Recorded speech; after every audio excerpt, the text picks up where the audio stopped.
You may not know who I am, and I may not know who you are, who you truly are. Before all this I might have cared. I might have greeted you with that cherry twang in my voice, embraced you softly and told you some stupid filler like, "It's been eons," or "Oh my God, how time flies," or "I can't remember the last time we spoke." But not anymore. Not after what happened. I was so close, yet I got too close to the flame. And the flame became a fire, and the fire burned. It burned everything in its way. And I'm left in the ashes. So thank you for coming to see me. But you're wasting your time.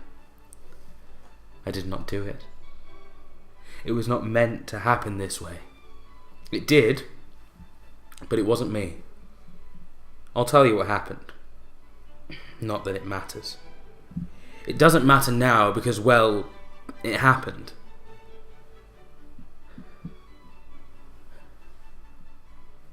It's gone. And I'm here. Yet I don't matter. I never did. But supposedly, right now to you, I matter. You come to hear my story. My side of the story. The other side to Hedda Gabler.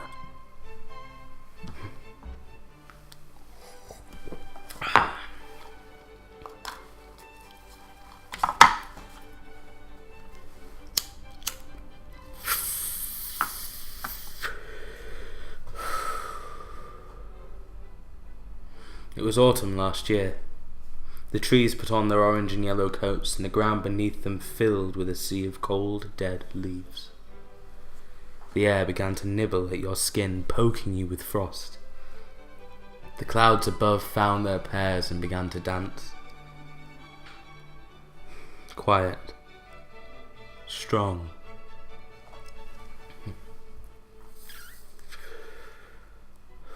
Like a Viennese waltz. Quite mesmerising. I loved the autumn. Hedda didn't. There was nothing Hedda truly loved. There were things, objects if you will, to keep her entertained. When I say objects, I do not mean postal stamps or collectibles. She loved control.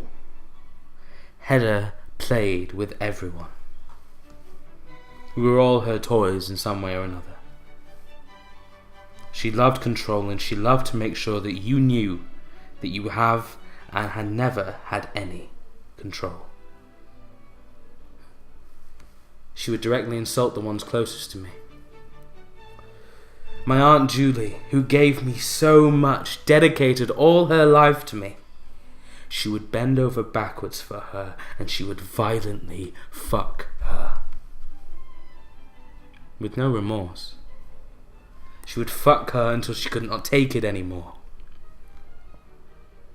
And I watched.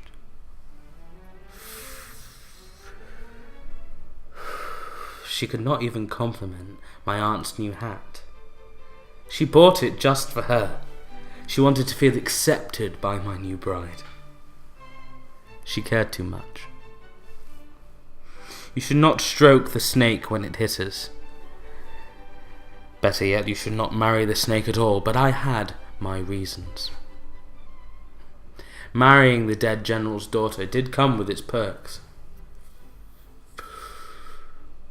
And I wanted them.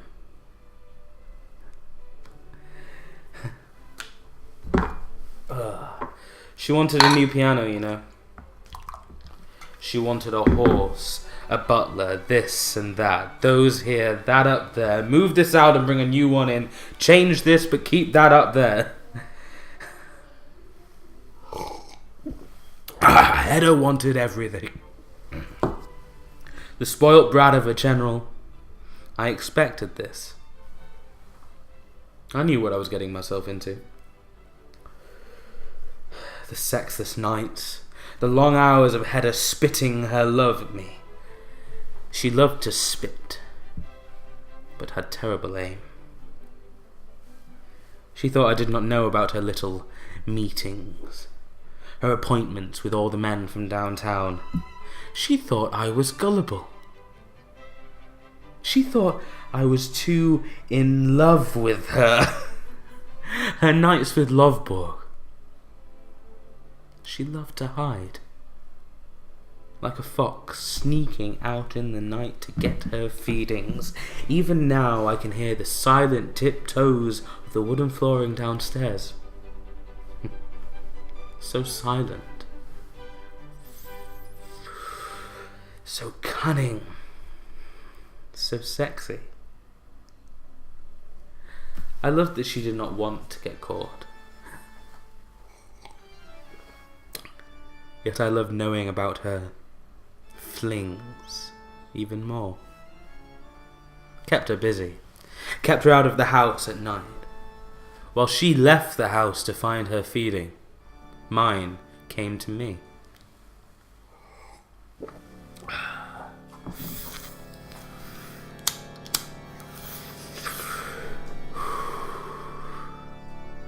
I've had my fair share of toys. Bertie was my favourite for a while, but shortly she became overused, rusty, and filled with dust. She was filled with all sorts. Sooner or later you run out of things to stick up there. I get bored easily. I need to be entertained. I'm smart, okay? Academically respected, good-looking, sharp mind, and an even sharper dagger that comes with it. There were others, of course, but they took time. I get so impatient. I thought that marrying Hedda would speed things up, and there I was waiting alone with a bomb, and all I want to do is kick the fucker. When Lovborg and Elfstead came to the house, I saw Hedda's eyes light up, like a child at Christmas seeing the biggest box in the pile. I allowed her to play with her toys. I will play with them later. When I went away with Lovborg into town, we drank the river dry. I knew exactly what to give him to bring out that inner demon inside of him. I poured drinks down his throat all night long. One touch of alcohol goes down his throat, and then there was no turning back. The resurrected man died once more, and all thanks to my dearest Hedda. I was with her purely because I knew what she would do. She was not academically straight. She was as dumb as that tree outside, maybe even dumber. Hedda was a leech, and I placed her wherever I wanted her to suck. Like a cancer, she would grow and grow until there's nothing left, and we would move on to the next. I knew how to use her. How to make her feel like she's in control. Control freaks are always the easiest. And then Lovborg loses his precious little manuscript. Poor Lovborg. Drops it in a brothel and is too drunk to pick it up. Would be a shame not to show poor Hedda, right?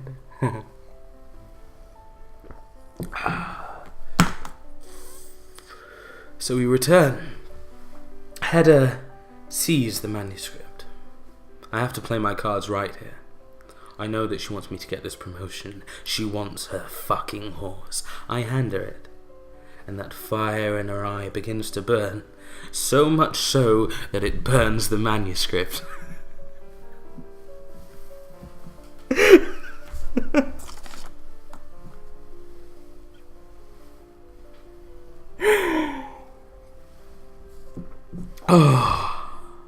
And that was the end of Lovborg. No promotion, no Mrs. Elfstead, no manuscript, no professorship, No, nothing. I could always count on Hedda to royally fuck someone over. Bertie tells me everything that happens in this house. She is always 10 steps behind Hedda, especially when someone comes to visit. Long story short, Lovberg killed himself. Nothing special. Hedda gave him the idea, and he completed it. Nothing impressive either. Shot himself in the chest, and that was the end of Lovborg. Hello, professorship.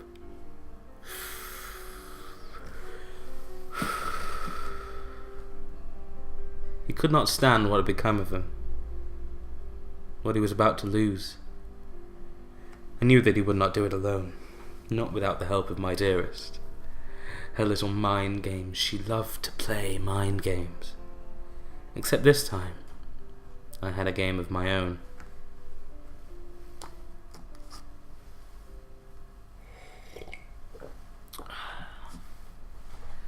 That Mrs. Elfstead.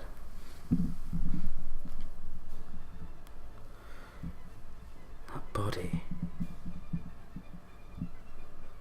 So pure. Her soft, gentle skin almost untouched. A prime candidate for my collection. All I had to do was get Hedda out of here, just for a couple of hours. We began fixing the manuscript. I figured that if I released his masterpiece as a tribute and put my name right next to it, I would get the credit. As a matter of fact, I did. It paid off the house, and I am living well. The royalties are tasty, and the lifestyle is even better. The bomb never went off. The bomb blew herself up. Brack handed Hedda the black envelope. The ultimate blackmail. She could not stand being controlled. She could not be lower than anyone, not even her own father. Took her precious guns, Daddy's little guns, and shot herself. One clean shot perfectly in the temple. The positioning was perfect. Impressive, actually. There was nothing that could have saved her. Everyone flocked to her side. Everyone but me. So selfish of her. So utterly disrespectful. She never thought about anyone, what anyone wanted. What I wanted.